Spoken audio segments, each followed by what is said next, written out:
weeks ago, Garrett Menzer emailed me and he said, Tom Wood said he'd come and talk to us at our meeting this month, and I said, but it's true. So Garrett, would you like to introduce our speaker, please?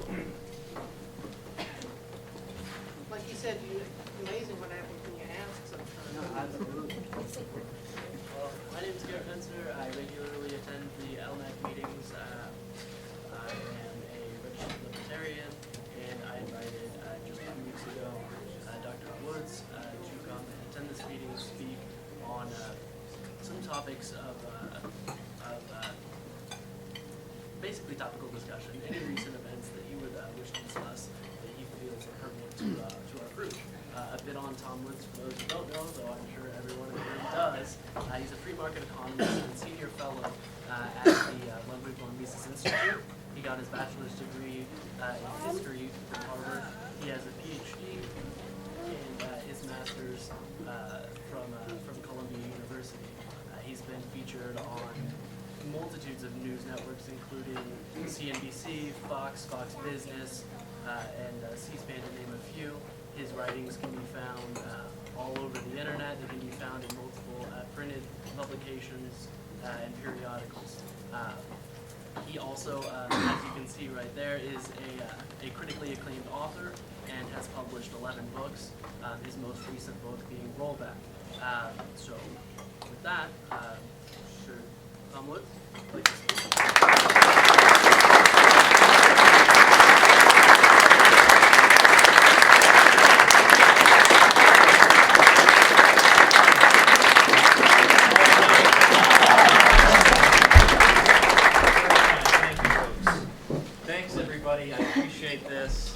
This is fantastic. We have lived in Topeka now for a little over a year, and I wasn't entirely convinced that any of you guys existed.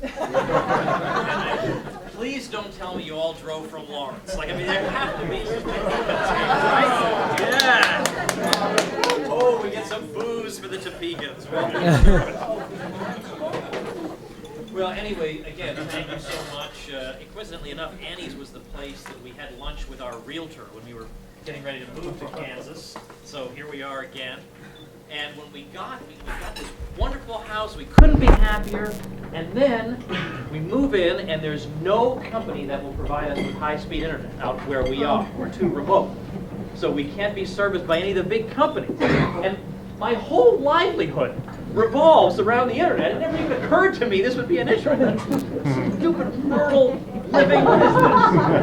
But thankfully, good old free market, there's that tiny little niche-filling business, Mercury Wireless, that provides service for those of us who fell between the cracks. Because I had sort of thought, because I was scammed by those HughesNet commercials, that no matter where you go, you can get high-speed internet. Yeah, then when I looked into that, they apparently have 0 satisfied customers. They have download limits, except, I'm not kidding you, between 2 and 7 in the morning, you can download all you want. And I thought, oh my gosh, what kind of a mistake. And I've sunk all my money into this extremely illiquid asset now. There's no getting out of it.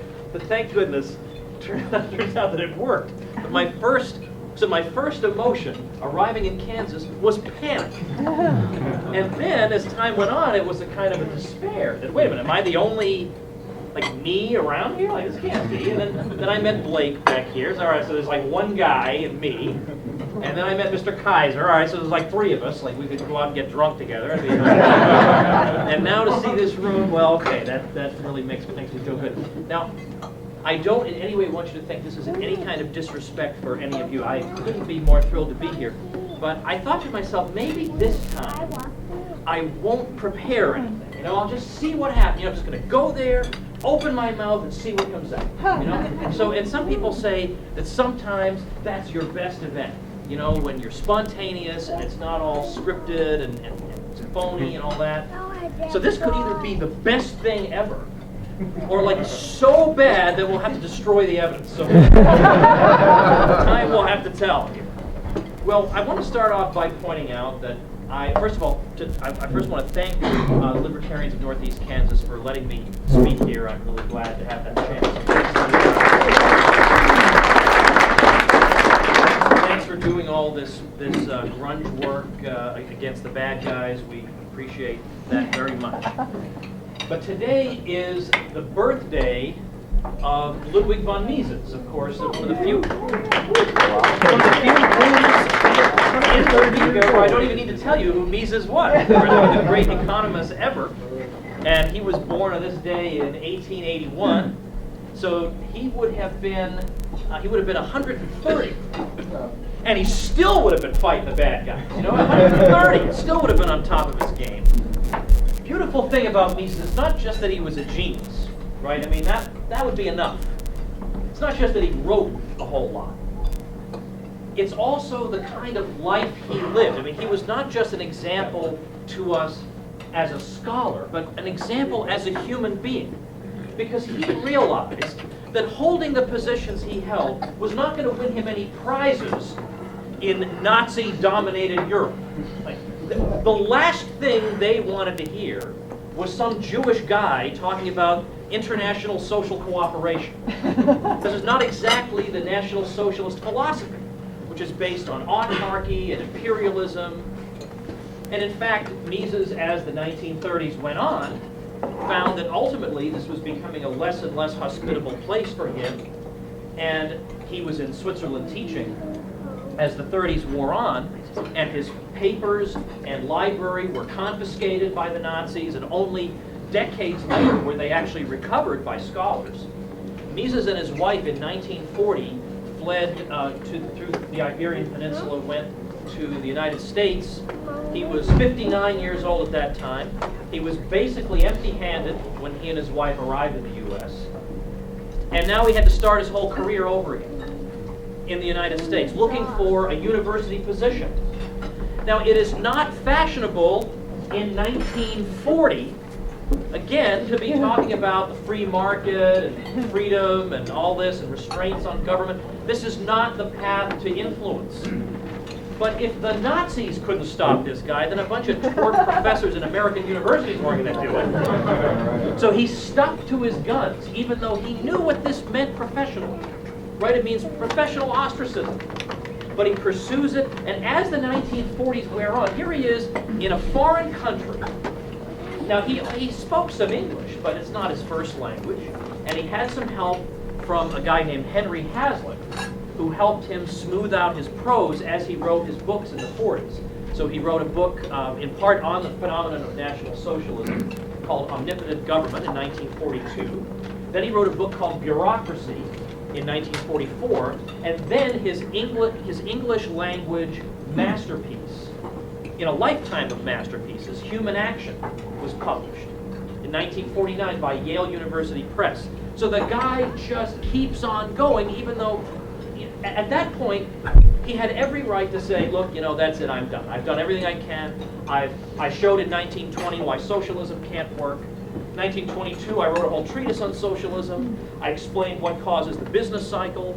I integrated marginal utility theory and monetary theory in 1912. I'm going to retire.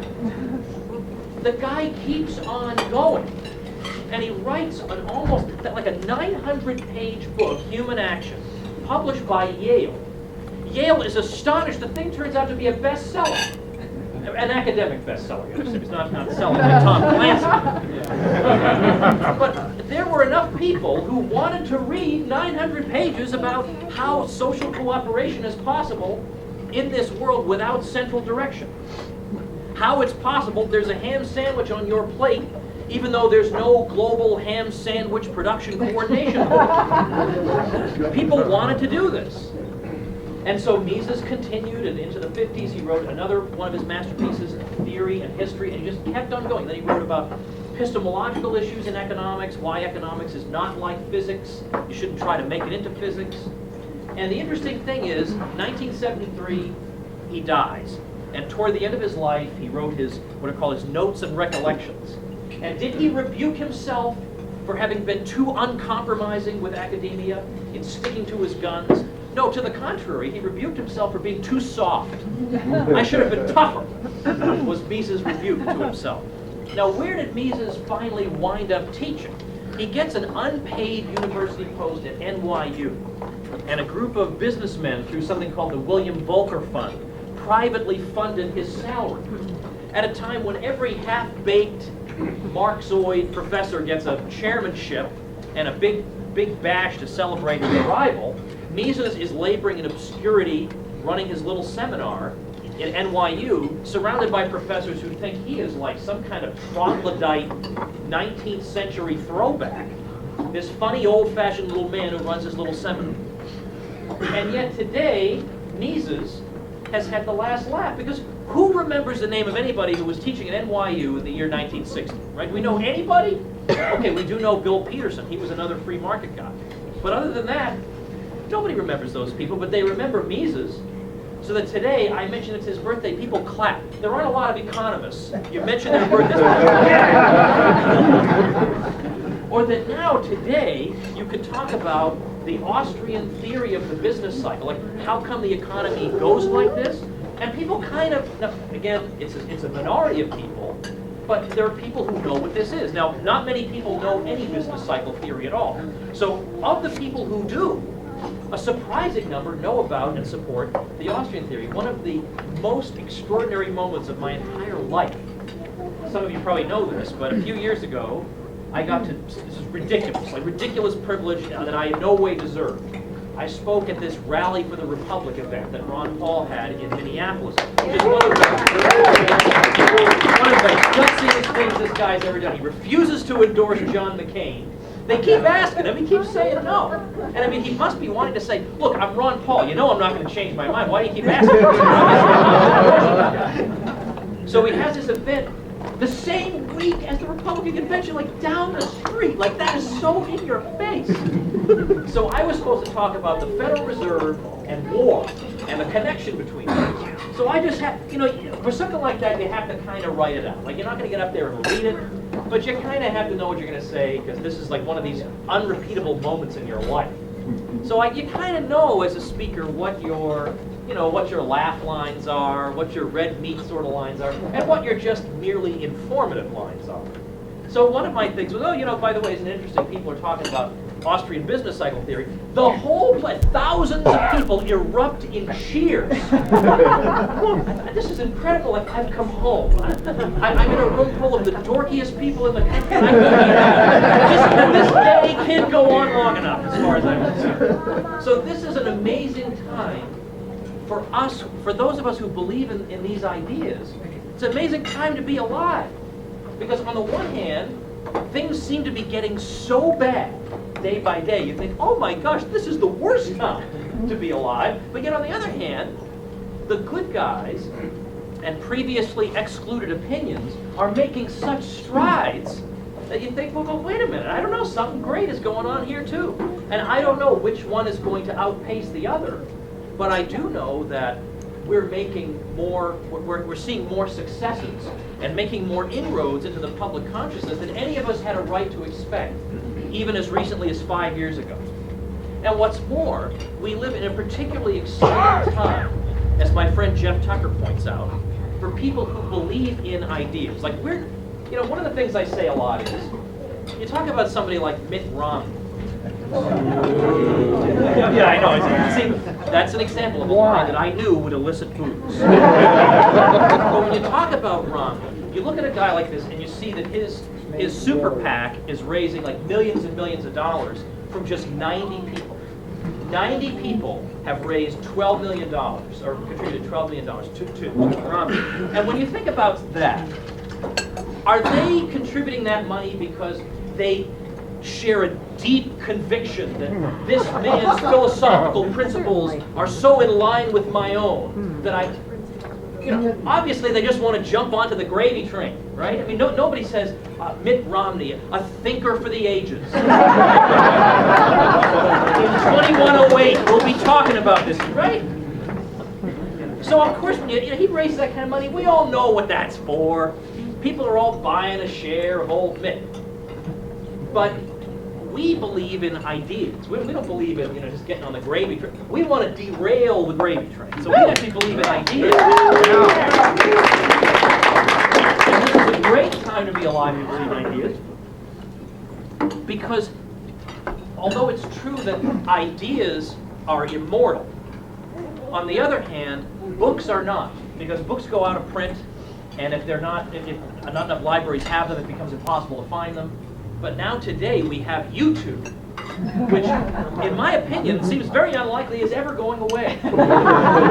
So you start a YouTube channel, it'll be there for 1,000 years. It'll be there forever, right? And especially if you have heirs who know your password, they'll make darn sure that your crazy ramblings are going to continue on. So it's and this is why I also have been encouraging people that you should, and you got to listen to me here, right? This isn't just some throwaway line. You've got to get yourselves a YouTube channel. You say, oh, no, I don't want to do that. Too much trouble, or, I'm too sort of old-fashioned to get with the times technologically. Look, I am too, right? Okay, I didn't even have a cell phone up until it was absolutely necessary. We had children. I want to know where they are, things like that. I mean, I didn't even know what texting was. It sounded stupid, so I didn't want to do it. All right, but having a YouTube channel is the easiest thing in the world in some ways. It costs you basically nothing to get a YouTube channel. You just get yourself a camera and you start talking about things. And even if you don't get that many views at first, you're learning important things. You're learning how to organize your thoughts. You're learning a kind of public speaking. I mean, there's no immediate audience, but you're learning how to talk with a camera rolling, which is actually kind of intimidating. And you're learning how to write, because chances are you're at least writing out some kind of outline. These are great. These are good skills, regardless if you're ever successful with them in promoting liberty. Likewise, for getting a blog. Quit sending 30 of your friends every freaking article you read. You say, oh, well, hey, you ought to read this article. You may be their best friend, but after a while, they just throw these in the trash. We're all getting 50 emails a day at least, and anything that it's got FW colon, that's just going in the trash. I don't care what the top 10 reasons for this and that, that's just going in the trash. Instead of doing that, you could reach potentially the whole world by taking that article and commenting on it on your blog. I mean, especially for people like us who have minority views, we're out of the mainstream, the media isn't going to help us promote our ideas. If we're not doing it, nobody's going to do it for us. And we have no right to be angry when the ideas don't get spread if we're not doing the spread. So here's our chance to do it. Now, that's good. I'm glad people are supportive of that. That's good. Now, let me just point out just one little thing about myself. I mean, it's unbelievable that I'm able to do what I'm doing. I love what I'm doing. And yet, if I don't know what it is, like the Department of Labor, the Bureau of Labor Statistics, whoever does the unemployment figuring, if they were to call and ask if I'm employed, I don't even know what I would say. I'm not totally sure. I mean, okay, I write books, and books do not bring in nearly the royalties you think they do. That's a whole separate thing. I wrote an article once called Nobody Sells, quote, millions of copies. People think, we got a best-selling book, that must have sold millions of copies.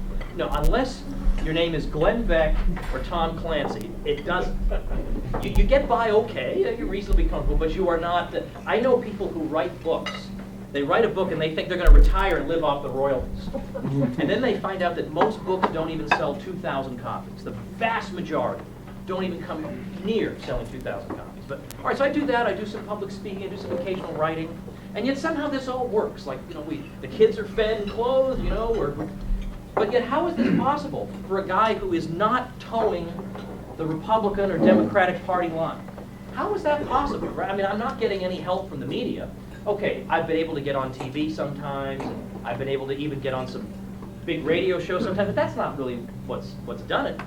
It's the internet. That's what's made it possible for me to do this. I could not have predicted 10 years ago this was the sort of life I would have. So now you understand the sheer panic of, oh my gosh, no internet, that's it. That's it, the lights are going out on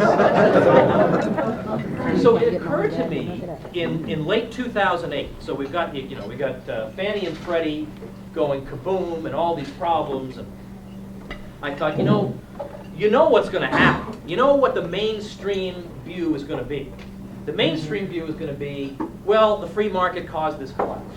Right? It's going to be the typical government line that you see.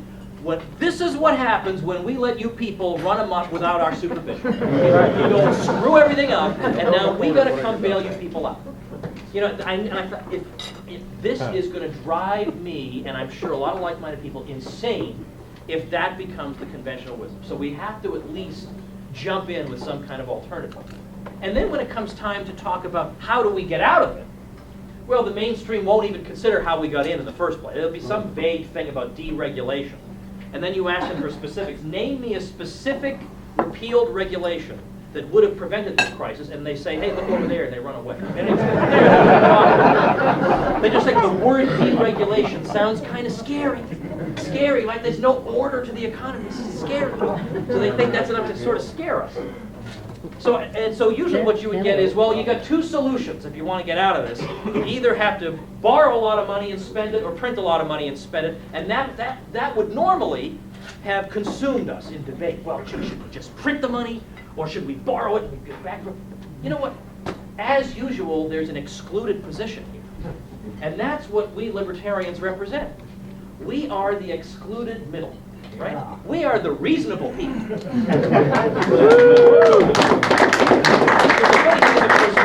Normally, we're the cranks, right? But you know what? The official definition of crank is somebody who doesn't fall between Joe Biden and Mitt Romney. By definition, you're a crank. So we, of course, are saying, well, maybe we shouldn't do either one, because both of those things just distort the economy further. Those are the things that got us into the trouble in the first place. And so I thought, all right, well, you know what? I got nothing to do. Maybe I'll write a book about what's going on with the economy from the point of view of the Austrian school. Because, I just heard people cheering for a business cycle theory. Like, something's going on in this country. Maybe we should do this. So I approached a publisher I'd written for a couple times before, Regnery. Very traditional, sort of conservative publisher, been around since 1947. And they publish, these days they publish some good titles. They publish a lot of neoconservative stuff. But they like me. I've sold books for them, and we've had good relationships, so no complaints. So I went to them and said, how would you like an Austrian free market take on what's going on? And they came back and said, nah. That was a great suggestion and all, but we're going to pass. Okay, and I said, and all right, and then no hard feelings, right? It's all business. That's fine. Then a few weeks passed, and I said, you know what? No, this is a good idea. They're just wrong on this. So I wrote to them again and said, now wait a minute. I want you to think about this. There is, in this country now, a lot of interest in this school of thought. People want answers. This is a school of thought that's got answers. So I'm going to ask you again, are you really telling me you don't think, because we know every Paul Krugman clone in the world is going to write some book where we could predict every line in that book about the economy, right? So why don't we have this alternative out there? So sure enough, they came back and said, okay, we'll do it. But the deal is, we're paying you a really lousy advance. And I said, that's okay, I don't even care. I think this will do well enough that the advance won't even matter. It's okay, the royalties will be fine. I think this is going to do well. So they said, okay, well, here's how much time we're giving you to do it. Now, if I'd had a couple more drinks, I would tell you how much time it was. I'm going to hint at the answer. But the reason I don't want to tell you is that it's this book, it's Meltdown. And I'm afraid that if I tell you how little time they gave me, you'll think, this must be a piece of there's no way this could be worth my while. So I'm kind of hesitate to tell you, but Regnery is notorious for their short deadlines. Notorious. You can't believe how little time they give you. But in this case, it was doubly difficult because they said, you're right, every bozo in the world is going to write a book on the economy. And since, I'm not the best known person in the world, if mine isn't like the first one out, it's just going to get clobbered. It's going to be lost in the shuffle. This is going to be the first one out that deals with the bailouts and stuff. So, okay, get going on it, and we're going to crash it. Meaning we're going to rush it out there super fast. Because normally, the average amount of time between you type the last word in your manuscript and the book is sitting on the bookstore shelf is 1 year. And it's just so weird for us to hear that in this age of blogs, when, in 10 seconds everybody's reading the same article, but it takes like a year for a book to come out. Like, this model has got to collapse one of these days, right? It's like 1938, basically, information transmission going on. But they were saying, no, you get this thing into us by the end of November.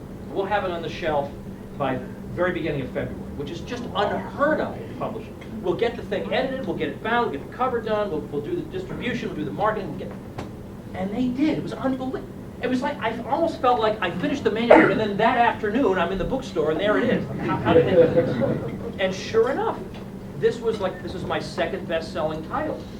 Even though it's about a topic that most people find boring. You say, oh, let's talk about the economy. They go, yeah, jump off a bridge. Talk about this. I don't want to talk about this. But now, there are two things that make people want to talk about it. Number one, what the heck happened to my retirement portfolio? And number two, what are the answers here? And how can we make sense of this? And as I say, there are people who want to know about the Austrian school. This particular moment in history, there are people interested in this. And so this was like the right thing at the right time. Now, I'm not saying this to say I'm some super big shot, because I've had books that have bombed completely, that were the wrong book at any time. So once in a while, when you do hit one, it is quite satisfying. All right, well, this worked. But no thanks. But the awesome thing about it is that I got to, go on TV and go on big radio shows and talk about the Federal Reserve, and have the host asking me things like, so, do you think the Federal Reserve should be abolished? And I would treat this I would treat this like they were asking me, do I want salt and pepper on my steak or something? Like, oh, well, as a matter of fact, I do for these sort of reasons. It was almost like overnight, it had gone from being, if you talk about this, you're a crank, to being like, it's almost chic to be talking about this. What am I? So is this the bizarro world? It was an astonishing and delightful thing to be able to take part in. I remember one of my favorite appearances, I was on some Ohio radio station, and the guy said, now don't give away this punchline, because I actually was really happy with it. I thought of this on the fly. Usually I have to think of these things in advance. Like Peter Schiff can come up with analogies like this. Like, he's just standing there, he could be eating a sandwich, he could be sleeping, whatever, he had a coma, and analogies are just somehow coming out of his head, right? So, but I'm not good at analogies. So this radio host said, well, look, I agree with what you're saying about the Fed, and we made all these mistakes and blew up this housing bubble, big catastrophe. But abolishing the Fed, he says, don't you think it's like you're throwing out the baby with the bathwater? And I said, well, you do throw out the baby with the bathwater when it's a demon baby. I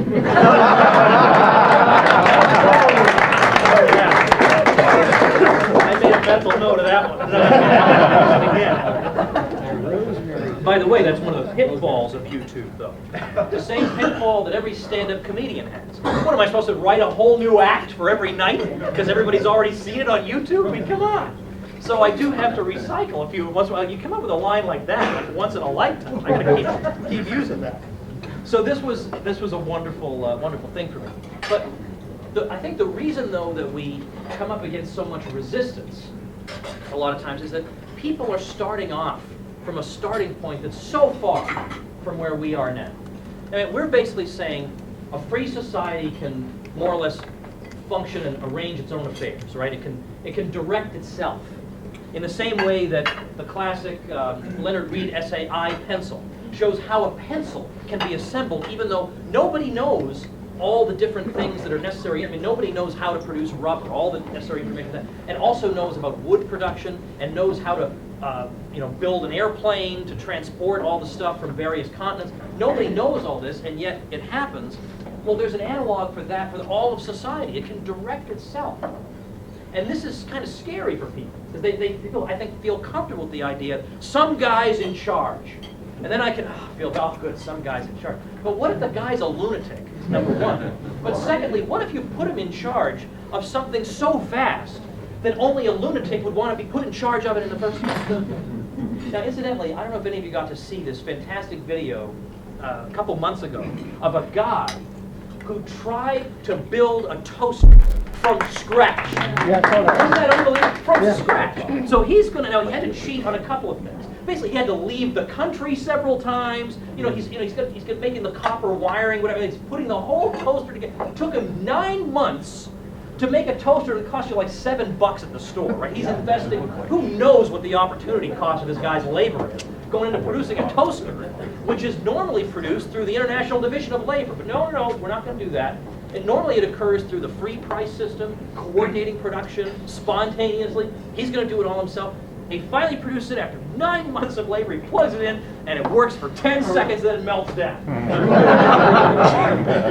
Well, so what we're saying is that there's a reason that it's stupid to do that. We shouldn't have one guy doing that, or there's no need for him to direct it. It just works on its own. But society can work this way. This is the great liberal insight, liberal in the classical sense, the great liberal insight, the self-governing nature of society. But we are dealing, though, with a general public. Many of us ourselves, have converted from other ways of thinking. That is taught from the government institution, from the schools themselves. They're taught from birth that no, my gosh, we can't leave you people alone. I mean, look what's going to happen. You're all going to be eating poisoned food. You're going to drop dead, right? I mean, all your electrical equipment will explode in your face if Joe Biden isn't paternally watching over everybody, like whatever. Like there are going to be all kinds of terrible things. The earth will open up and will fall in, like whatever it is, right? There'll be poverty everywhere. We'll all be working in a coal mine or something like that. And I understand why people believe this, but now here's my second analogy of the night. And now this is like, so I don't know how this is going to work because I've never tried to do 2 analogies in one night. My second analogy is that like, I've got 2 great analogies. One is that baby in the bathwater. The second one is this, right? And then that's it. So expect nothing after this. My analogy is, let's imagine that, and forgive me if you've heard this, but I just love this one. I was really happy with this. I was drunk when I thought of it. This is one of the few times I've been drunk, and the thing that I thought of it actually was coherent. So it's basically this, that let's imagine that instead of kids being educated in these government-funded schools that most of them are educated in, let's suppose they were educated in schools funded by Walmart.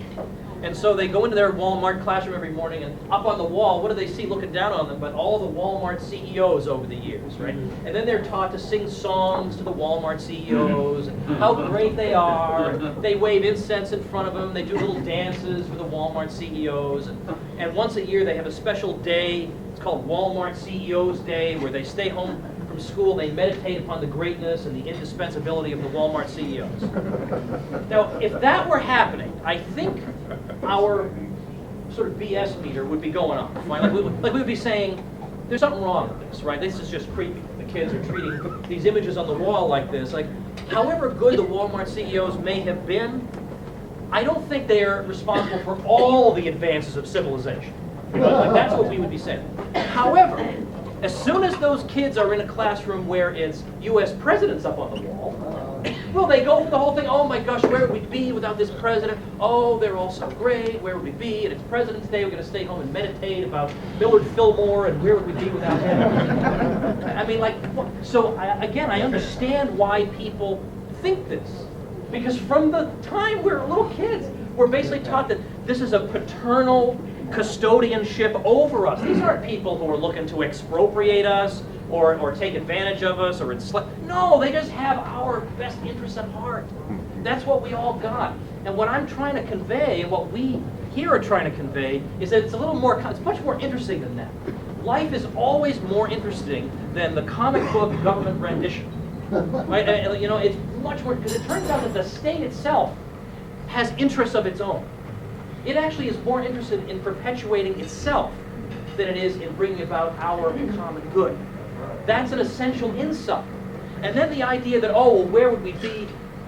This was why, when I did rollback, one of the reasons when I first moved here to Topeka, that I didn't immediately make friends, it wasn't that I'm just naturally antisocial or not likable. It could be, but that wasn't the reason. I was really busy because I had this book deadline for this book, Rollback, which I think is some of the best stuff I've done, because I was basically I was ticked off the whole time I was writing. So every time I sat down, like some of these projects were a real pleasure to do. That one was a bear. Right? I was just, so everything about the federal government drives me insane. It just went in there. Like, somehow I just made it coherent. But in doing that, I was trying to go through a lot of these things that we've been taught since we were kids.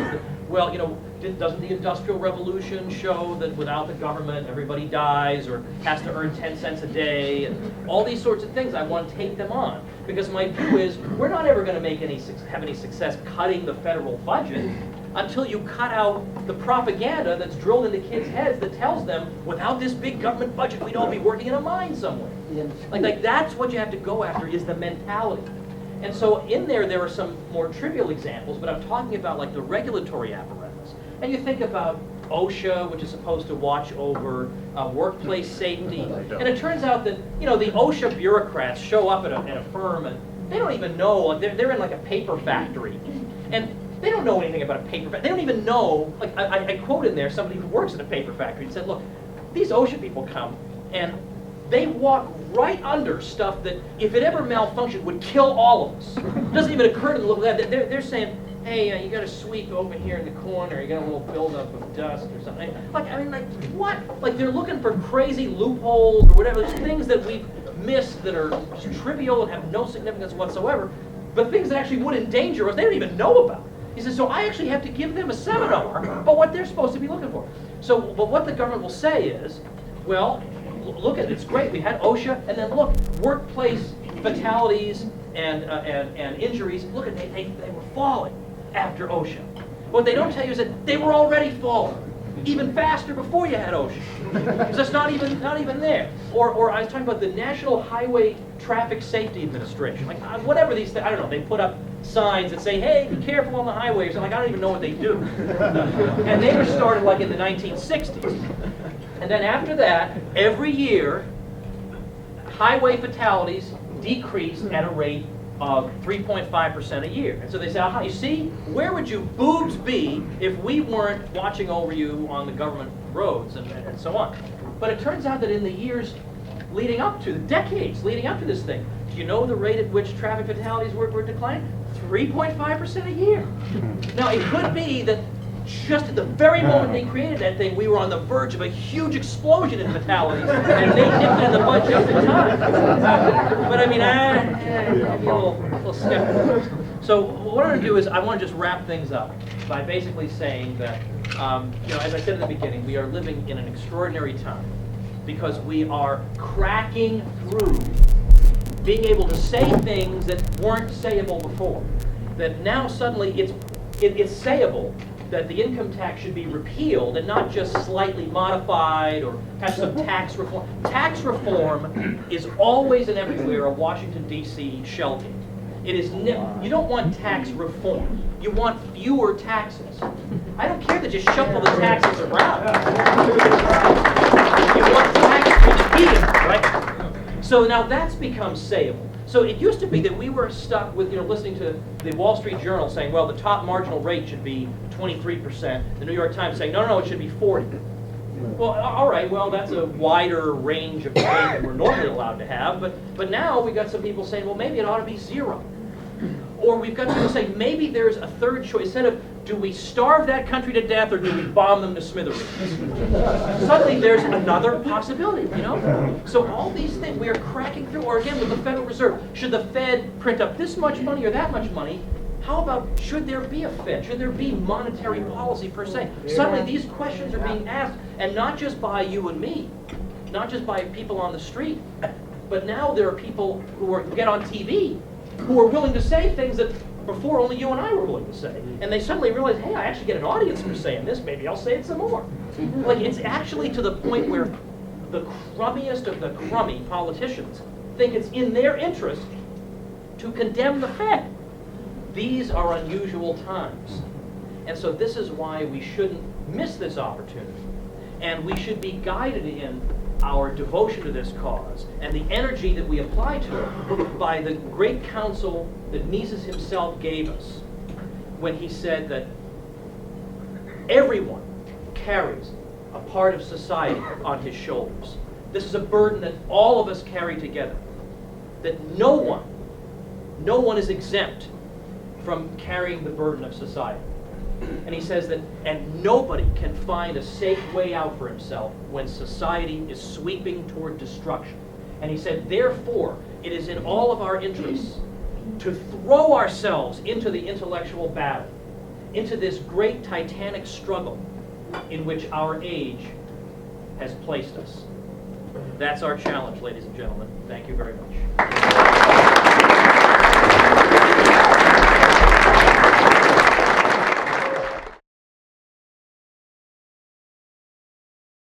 Okay, that's a good question. And should I repeat it for over here? You can go ahead. All right. So the question is, you know, all right. Well, it's true that various institutions have a desire to perpetuate themselves, and governments are this way, and individuals are this way. And so what if libertarians get into political power? Won't they just turn out to be just as crummy as everybody else? Because once they're in power, won't they make excuses to themselves and say, well, you know, all right, I will consent to this expansion of power because if I consent to it, I'll get to stay in power longer. And on net, my being here is good for everybody. So therefore, I can look the other way. Well, the answer is, I mean, I can't predict the future. We can only theorize about this. But I would say that that's an extremely powerful temptation. And I'm not sure even I would be immune from it. And here I am, Mr. Loudmouth Libertarian. I can't promise you that I wouldn't even be taken in by that. That I would rationalize it to myself to the point where even I might not even realize what I'm doing. So I would say that it would require somebody of very, very great devotion and commitment and integrity. But not to be... Yeah, right. Okay, so we can find like one example. So that shows the trickiness of it. But at the same time, I mean, I think it is great to have people... I've had people disagree with me on this. I have people who argue that it's immoral to vote, things like that, and I've disputed that. I think, though, that even if you don't win, I think that it's good for people to see that somebody with these views is both out there and even has some success. Because, like, if, you know, I mean, I'm sorry to keep mentioning Ron Paul. I'm not really that sorry, but I mean, don't be sorry. But I mean, see, one of the arguments I made is that if he keeps, I'll be with you in a second. If he keeps, you know, like let's say he gets a 1% of the vote, I think that's bad for us because that makes a lot of people think, well, this is a stupid fringe position because only 1% of the people support it. There are a lot of people who aren't big risk takers, especially socially. You are sticking your neck out to be a libertarian because your neighbor's going to think you're weird. Yep. Like, why aren't you a Republican or a Democrat? Like, there's something wrong with you, right? So if they, this will just confirm, aha, see, you are weird. Like, yeah, 1% of the country is weirdos, I told you. But if it's 10% or 15%, that's a legit, I mean, that's better than Rudy Giuliani did. And so, I mean, like, that makes it sort of seem okay. So some of these people on the fence might be willing to say, okay, if I know that 3 people in my street believe this, then maybe I'll be able to come out and say, okay. Like Barry Manilow, did you see what recently happened? So Barry Manilow at first comes out and says, somebody asked him, yeah, I heard you like Ron Paul. And he said, yeah, you know, look, I agree with a lot of what he says. What can I say? And then, like 2 days later, his agent issues a clarification saying, well, you know, Mr. Manilow does like Congressman Paul, but he certainly wasn't endorsing him. He endorses Barack Obama. So there are some people, like he felt like, okay, I dipped one toe in, and then people are saying professionally, don't do this. Okay, all right, I still like Congressman Paul, but whatever. Let's, you know, but if 34% of the people were voting no, maybe he would have jumped into the pond. Who knows? Okay. Don't you think that's a fair assessment to say that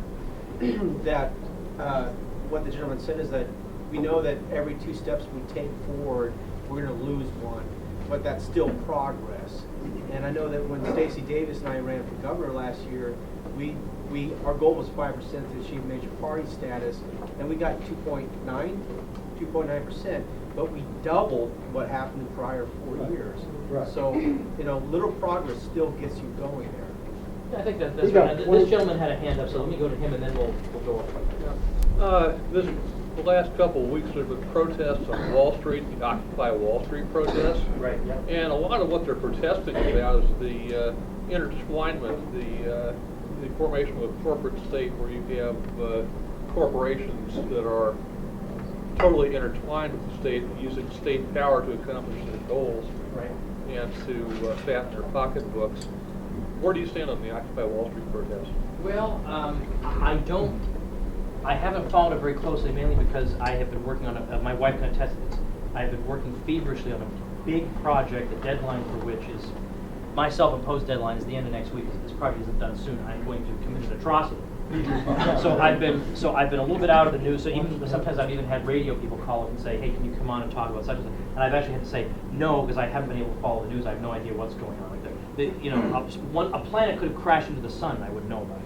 But on Facebook, you can't help but, you know, like if I post updates, people are talking about it. So I don't know enough about it because on the one hand, it seems like it's a lot of people who might in the 60s have been identified with the new left.